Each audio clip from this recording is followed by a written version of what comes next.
choisis la voie difficile. Pour moi, la voie difficile, c'est clairement YouTube. C'est compliqué techniquement, ça demande d'avoir énormément de régularité, c'est beaucoup de boulot, ça demande de mettre tout un écosystème derrière pour que ça fonctionne. Mais si tu choisis une thématique sur YouTube et que tu arrives à faire du trafic dessus, t'es pas obligé d'avoir des centaines de milliers d'abonnés. Hein. Je veux dire, tu peux très bien vivre avec 1000, 5000, 10 000 abonnés. Et au final, peut-être que la solution, ça serait de lancer un premier site, de faire un petit peu ses armes avec, puis de monter par exemple un deuxième site pour appliquer directement les bonnes pratiques qu'on a découvertes grâce au premier site. Si vous faites du SEO, postez 100 articles, faites 100 liens, et après on se pose et après on réfléchit. Mais commencez par en faire 100, parce qu'en fait 100 c'est un gros nombre et ça nous permettra déjà d'y voir beaucoup plus clair. Dans cette vidéo, nous avons décidé d'interviewer des experts en affiliation. Ils partageront avec toi leurs meilleurs conseils et astuces.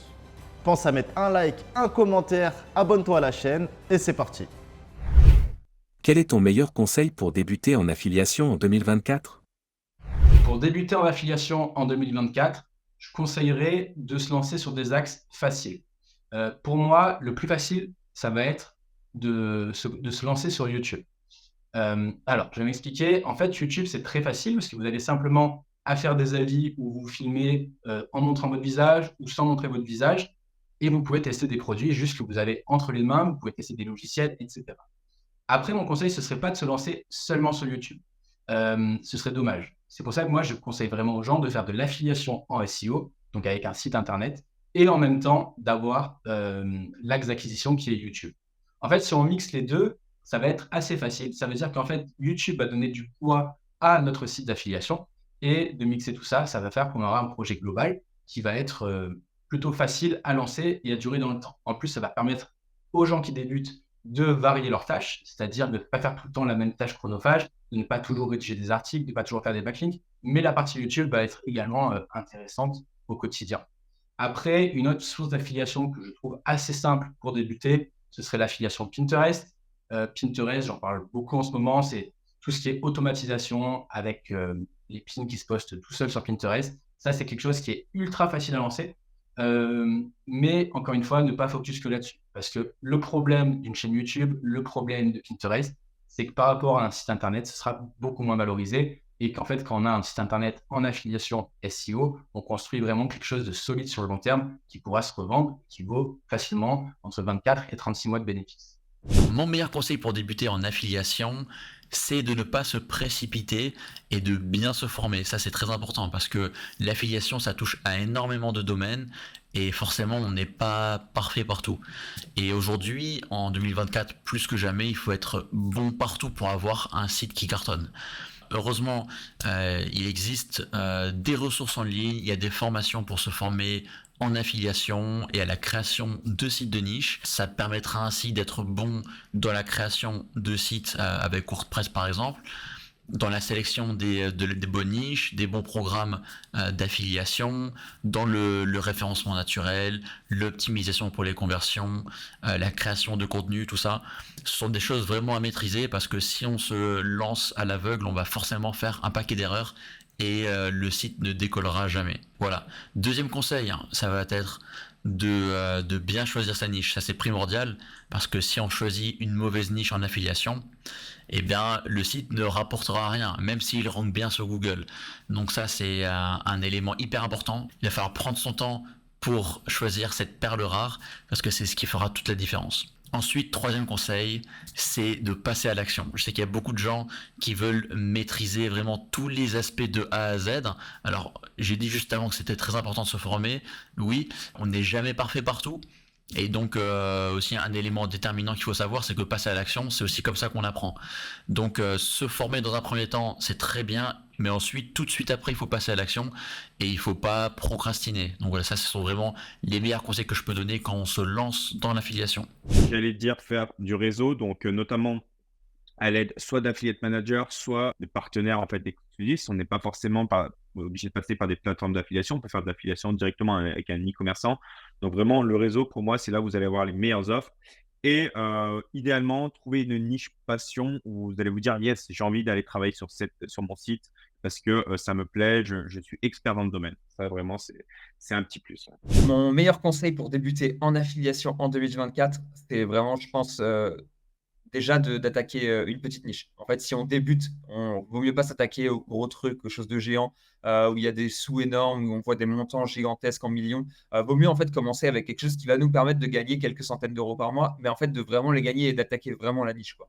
Je pense que si on attaque, autant se faire la main sur un petit projet plutôt que d'attaquer directement un projet qui est gigantissime. Donc je pense que mon premier conseil, si vous commencez l'affiliation, ça serait d'attaquer l'affiliation avec un projet, plus quelque chose de passion à la rigueur et un projet qui vous permettra d'encaisser vos premiers euros, histoire de vous mettre le pied à l'étrier.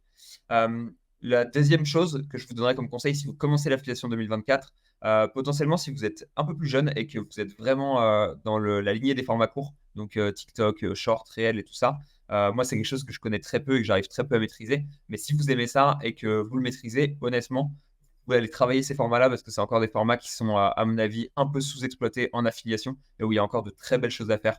Donc, n'hésitez pas à aller construire des audiences sur les formats courts parce qu'à mon avis, il y a encore beaucoup de choses à faire et ça reste plus facile que du SEO qui est déjà saigné, qui met très longtemps, etc.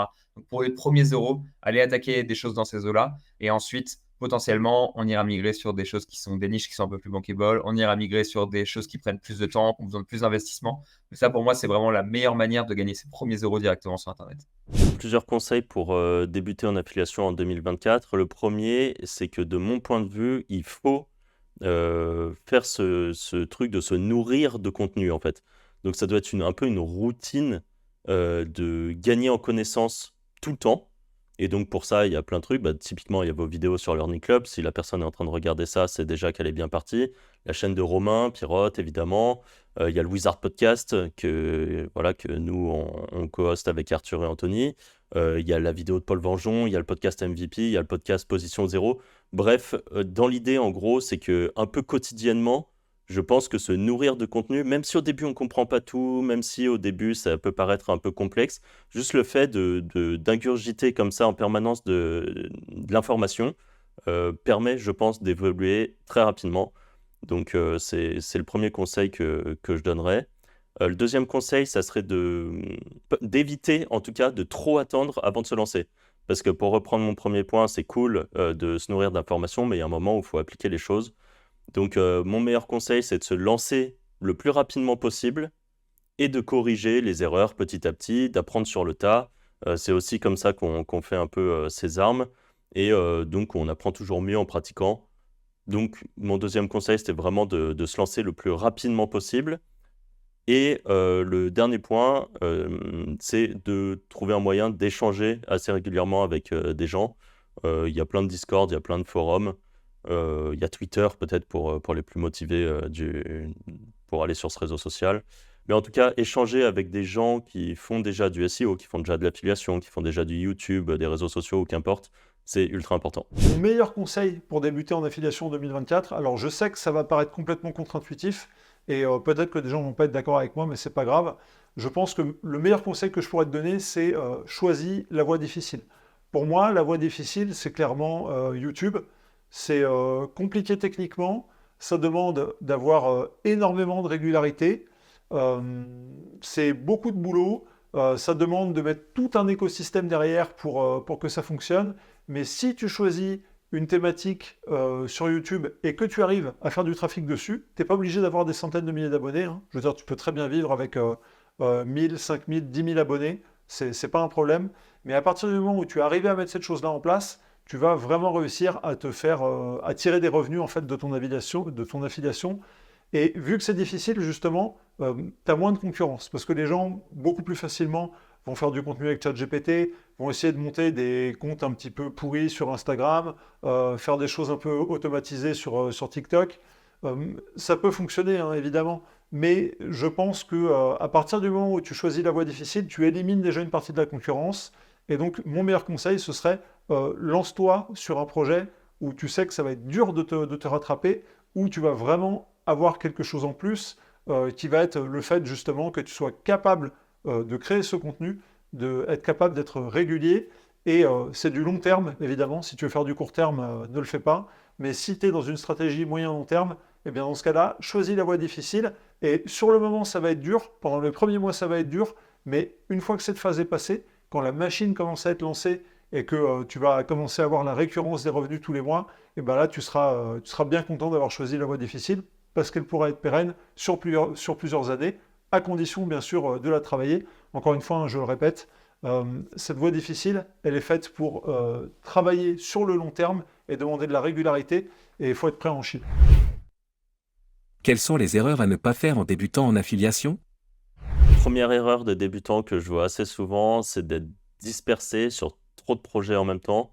C'est-à-dire qu'il y a des débutants qui commencent et qui lancent 2, 3 sites dès le début. Ce qui peut être bien pour se faire la main, s'entraîner pour différents trucs, mais en même temps, le risque, c'est du coup d'être trop dispersé, de trop être brouillon sur un peu tout. Et au final, peut-être que la solution, ça serait de lancer un premier site, de faire un petit peu ses armes avec, puis de monter par exemple un deuxième site pour appliquer directement les bonnes pratiques qu'on a découvertes grâce au premier site, par exemple. Donc ça, c'est une erreur, c'est d'être un petit peu trop dispersé. Deuxième point que je voulais voir, c'est de passer trop de temps à s'attarder sur des détails qui sont inutiles au lieu de faire ce qui fonctionne vraiment. Dans le SEO, notamment, on entend plein de choses, on entend plein de trucs sur justement, il faut qu'on ait un super branding, un joli logo, faut que le site il soit parfait, il faut avoir tout plein de réseaux sociaux qui sont alimentés et tout. La réalité, c'est qu'en affiliation SEO, en tout cas de base, bah, en fait, ce qui marche le mieux, c'est de faire des contenus et des liens. Et point, ça s'arrête là. Donc du coup, vouloir faire plein de trucs un peu détails à côté, c'est pas le plus important de mon point de vue, surtout pour quelqu'un qui débute. Faites du contenu, faites des liens, peut-être entretenez un réseau social ou une chaîne YouTube à côté, et ça s'arrête là, et bourrinez là-dessus. Bourrinez dans le sens, faites les choses propres, mais faites du volume de travail, et ça finira par payer. Pour moi, il y a 2 erreurs quand on est débutant qu'il faut éviter. La première, ce serait d'éviter de partir sur quelque chose de trop concurrentiel. Moi, je sais qu'il y a beaucoup de gens qui ne pensent pas comme ça, mais je recommande souvent aux débutants de partir sur de l'affiliation Amazon parce que c'est ultra simple. Ça veut dire que les gens peuvent être affiliés dès le premier jour, ils peuvent commencer à faire leur première commission assez rapidement et ils peuvent aller sur des produits qui ne sont pas concurrentiels. Et en fait, je dis ça parce qu'il y a beaucoup de gens qui vont chercher directement à gagner beaucoup d'argent et vont se dire pourquoi ne pas me lancer dans le casino, pourquoi ne pas me lancer dans le dating, je sais que l'argent il est là. Mais en fait, s'ils débutent, ils ne vont pas réussir et ça va être très compliqué toujours pareil, de continuer sur le long terme. Ensuite, la deuxième erreur, je dirais, moi je pense que c'est important quand on commence de se lancer dans quelque chose qui nous intéresse. Pas forcément quelque chose qui nous passionne, mais quelque chose qui nous intéresse. Et donc l'erreur, ce serait de se dire, je vais me lancer sur telle niche parce que je sais que ça rapporte de l'argent. Mais en fait, la motivation que j'ai, elle va être inférieure à l'intérêt que j'ai pour la niche. Donc si vous vous lancez sur quelque chose qui ne vous intéresse pas fondamentalement, il faut que votre motivation soit supérieure à cet intérêt. Sinon, vous ne réussirez pas, vous n'arriverez pas à durer sur le long terme. Je pense qu'il y a une erreur qui est extrêmement souvent commise quand les gens commencent l'affiliation, c'est le fait de se décourager. Et c'est normal parce que ça met énormément de temps avant d'arriver, avant de commencer à payer. Et l'avantage que ça a, après, au long terme, c'est que c'est assez passif, entre grands guillemets, dans le sens où on peut ne pas travailler pendant quelques semaines et ça va rester stable. Sur le long terme, il faut continuer de travailler, c'est sûr et certain. Mais sur le court terme, il y a un peu ce côté passif parce qu'il met longtemps à décoller, mais il met aussi longtemps à atterrir. Donc, en gros, la chose, c'est que les gens ont tendance à se décourager. Le conseil que je vous donnerais, c'est faut que concentrez-vous sur l'exécution. J'écoutais un podcast de Alex Hormozy il n'y a pas longtemps qui disait post. Voilà. Si vous faites du SEO, postez 100 articles, faites 100 liens. Et après, on se pose et après, on réfléchit. Mais commencez par en faire 100. Parce qu'en fait, 100, c'est un gros nombre et ça nous permettra déjà d'y voir beaucoup plus clair sur l'état du projet, de se dire, bah écoute, quand j'aurai fait ça, si j'ai fait 100 liens et 100 articles, déjà, c'est jamais dans le vide. Le site pourra toujours être vendu, utilisé pour vendre du lien, quoi que ce soit. Mais dans tous les cas, on y verra beaucoup plus clair. On se posera moins de questions au quotidien. Si on fait de la vidéo, par exemple, on va poster 100 vidéos. Et quand vous aurez posté 100 vidéos, on y verra plus clair. L'avantage, c'est que on va apprendre à poster massivement, à en faire beaucoup, et on va s'améliorer, on va perfectionner son art au fur et à mesure de produire plus de contenu. Et donc, ça va vous permettre, en fait, quand vous serez avec 100 vidéos, 100 liens, 100 articles, vous y verrez beaucoup plus clair. Donc, persistez, faites les 100 premiers sans vous poser de questions, et ensuite, on commence à sortir de la tête de l'eau et on se pose des questions à ce moment-là. Alors, je pense que la principale erreur à faire quand on débute dans l'affiliation, c'est de croire que l'affiliation, ça va devenir un revenu passif. Le revenu passif n'existe pas, enfin, du moins, moi, le revenu passif, j'ai essayé de l'expérimenter et on est tout le temps obligé de travailler, on est tout le temps obligé de faire des choses, et se disperser dans 5, 6, 10, 20, 50 projets, c'est impossible à gérer à l'ère aujourd'hui où le contenu écrit n'a plus de valeur, à l'ère où la concurrence peut arriver très vite avec l'intelligence artificielle. Et donc, pour moi, vraiment, la grosse erreur, ce serait de ne pas être régulier et d'être motivé. Donc, je dirais, il faut pas être motivé, il faut être extrêmement discipliné. Comme je disais, la première chose, c'est vraiment de rester solo. Je pense qu'il y a beaucoup de débutants qui osent pas aller voir les autres, n'osent pas aller des événements, parler sur des Discord.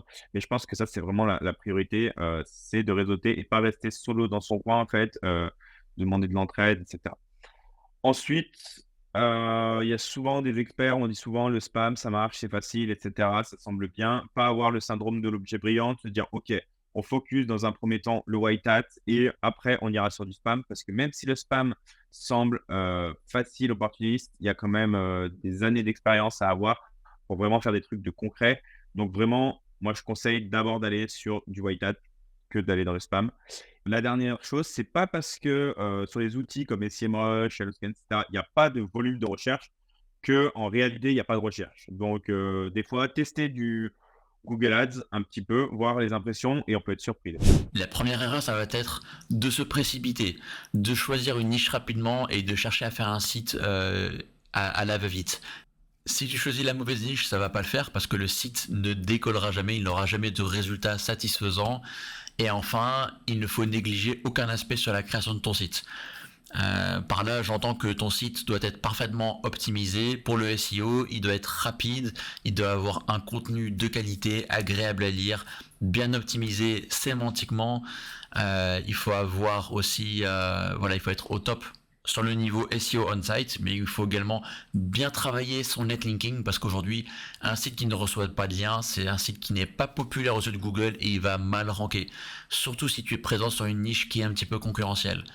Donc vraiment, il faut être, il faut être bien formé, il faut passer à l'action et ensuite il faut vraiment aller au bout de ses projets. Ça, c'est très très important.